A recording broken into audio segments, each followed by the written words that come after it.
Well, we desperately tried to bankrupt ourselves with the Ocean House. In that sense, it's a crown jewel.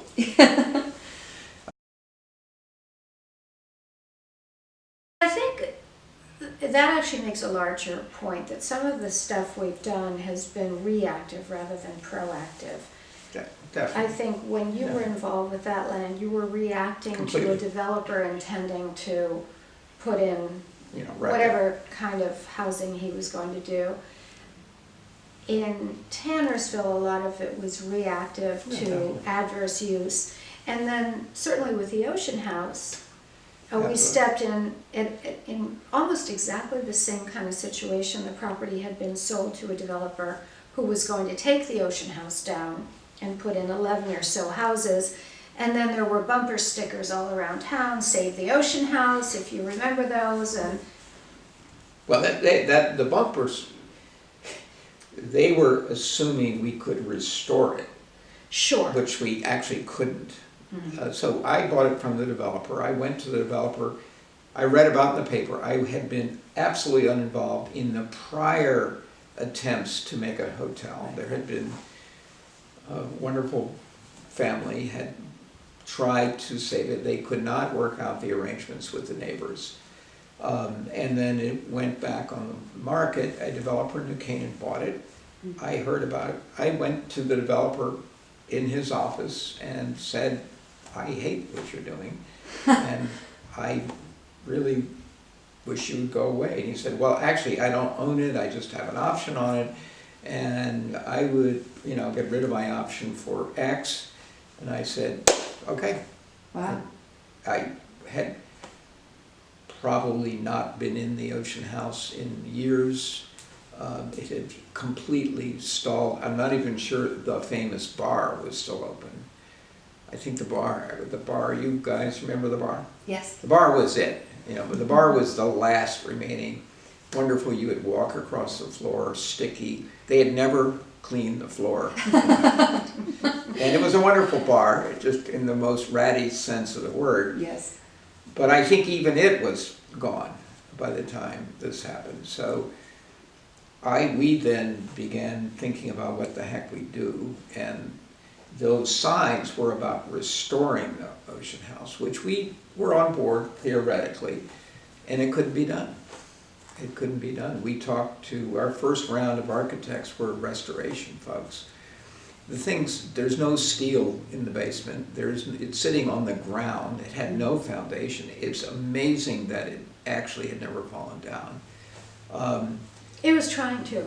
It was trying to fall in different directions, pulling against itself. Like you couldn't set a ball on the floor and have it the masses, stay. Maybe the masses is what kept it together. Yeah. Anyway, we gave it a really strong try, and then we engaged a different approach to completely redo it, doing the best we can.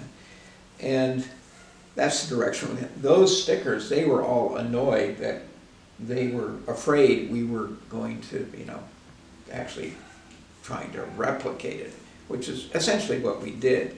But the purists were angry, beyond belief, and there was nothing in their head that said money should make any difference at all. Right.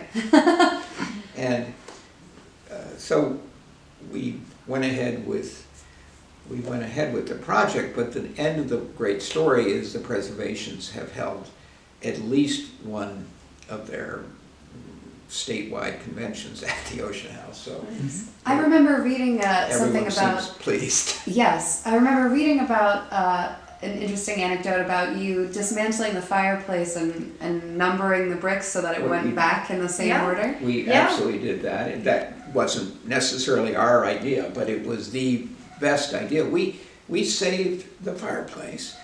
We saved yeah, absolutely, and we saved the place where people check in. The front desk, the fireplace. The windows in the public space are they're not probably the original windows, but we took precise measurements, and for all of the public space in the first floor, not the restaurant. Well, the restaurant we took precise measurements too, but the restaurant obviously was not there. That was a series of open spaces. But in the main area, we were very precise on the measurements. As you may recall, it had 100 rooms or something, and teeny rooms, teeny bathrooms, etc. So we just we made the right decision to start. I think it had 150, and I think now it has 50 hotel rooms and 22 apartments.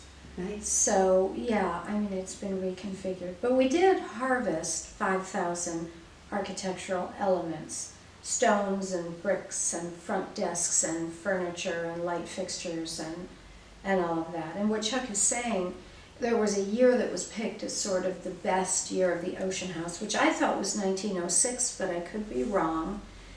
And I think if you were to place a transparency of the modern on that era, it's why it doesn't have very high ceilings, because getting the windows exactly right and the division between the next floor exactly right.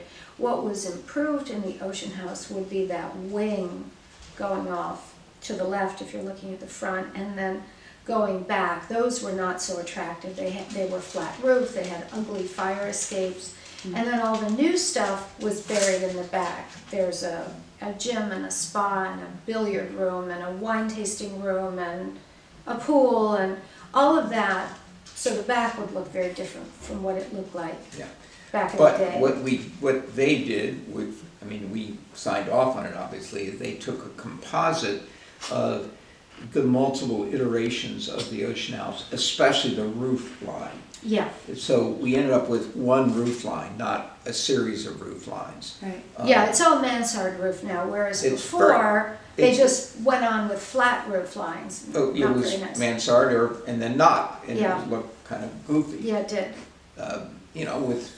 It actually looks better now. So.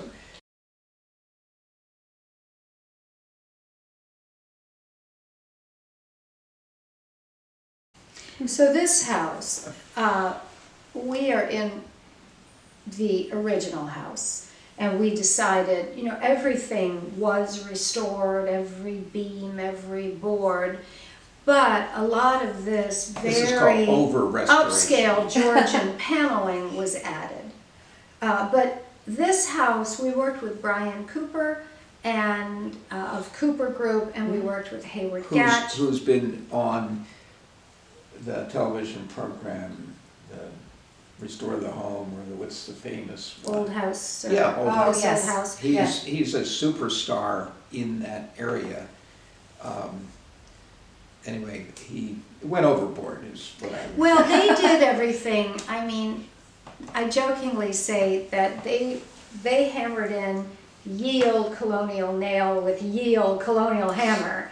So they did things on this project such as creating an oyster kiln, and that involved getting green pieces of wood and carving them into a cone like a pencil point, and getting the Matunic Oyster House to deliver oyster shells here for weeks on end, and then putting the oyster shells in the kiln, lighting it from the interior.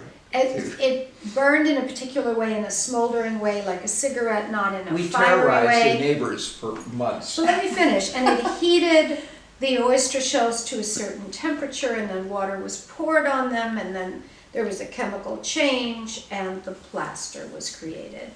And that's the plaster you see on this wall, these walls, this irregular plaster.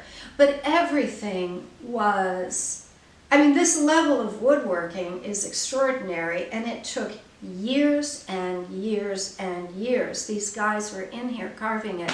If you see these shutters, it's the reason we don't have curtains. We wouldn't block that. Everything fits together perfectly. Iron was reconstituted. I know that's not the right word, but Brian Cooper can tell you that when you take wrought iron... You want to have fun, you want a couple days of... He's your guy. Of TV, he's the guy.